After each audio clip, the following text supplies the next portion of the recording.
Last Saturday, Real Madrid hosted Barcelona in the 4th El Clasico of the season. Barcelona managed to beat the hosts 1-0. In this video, we'll take a look at the tactics for both teams. Real Madrid started in a 4-3-3 shape with Reguilon at left back. Barca also started in their usual 4-3-3 formation. Let's start with Real Madrid's defensive formation. Real would press high up. Benzema would make a curved run to force the ball to one side. The far side winger would then tuck inside to the other central defender, with Kroos and Modric being man-oriented on Busquets and Artur. When Barca managed to switch the play, Rakitic would drop. Reguilon would then follow and take up a split position between Roberto and Rakitic. And here Modric and Kroos are man-oriented on Busquets and Artur. Benzema has forced the play to one side, Vinicius has gone to the far side central defender. The ball is played back to ter Stegen, Rakitic drops and Reguilon follows. On goal kicks, Real would go man-to-man over the entire pitch, which often caused Barca to play a long ball over the top to the strikers.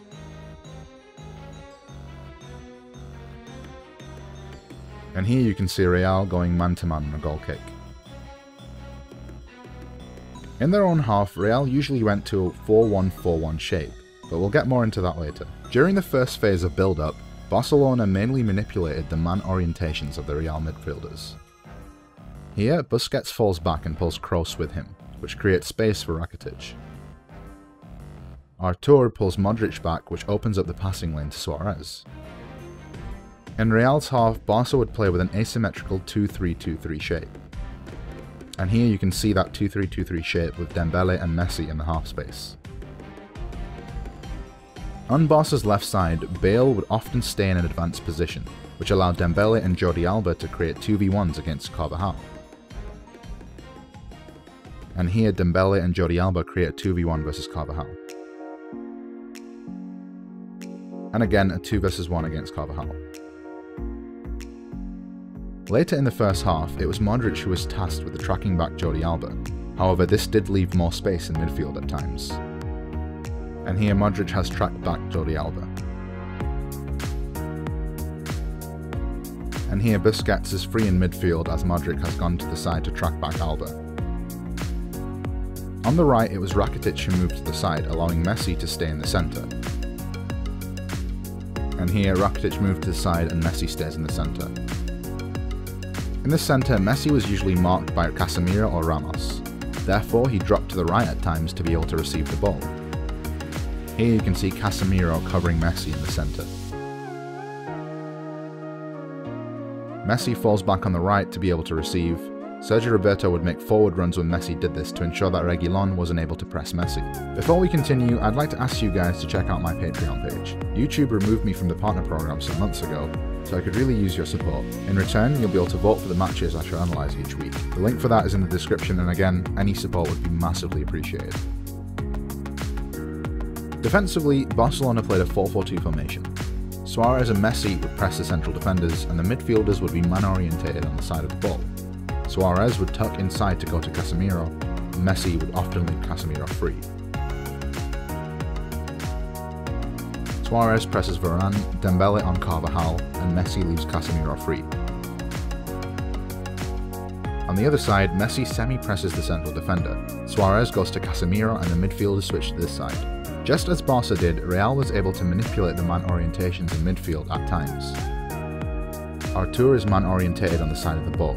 Modric pulls him to the outside, which allows Varane to get free. Real also often had a free player during build-up as a result of the way Barca pressed. When Real had a free player in midfield, the striker would drop and make himself available. When this happened, one of the wingers would move more to the inside, allowing the striker to then take his position on the side. This caused Real's forwards to interchange positions quite often. Varane has time on the ball, Benzema then drops to receive. This time Kroos is free in midfield, and again Benzema drops to receive. And here Benzema has just dropped, therefore Vinicius has taken over his position in the centre. Benzema now moves to the side to take over his position. The game had a very open feeling to it, which was mainly caused by the fact that both teams defended pretty badly. Here, all of Barca's players are in good positions, however there's no pressure on the ball, which allows Real to play around. and this is another example of Barca having no pressure on the ball. However, Real had the same problem. Here, no pressure on Busquets. And here, Modric does step out, but he doesn't actually press the ball, and he's easily outplayed. The first goal was a prime example of this. First, Real lost the ball, but their strikers don't switch to defending. Casemiro doesn't close down Messi and just allows him to turn. As Vinicius had a slow transition, Ramos has to step out. Ramos steps out, but Varane and Carvajal don't move inside to provide cover and take away the space, which eventually allows Rakitic to score. Anyway, that's all for today. If you made it to the end of the video, don't forget to like and subscribe. Links to Instagram, Twitter and Patreon are in the description, and as always, thanks for watching, and we'll see you next time.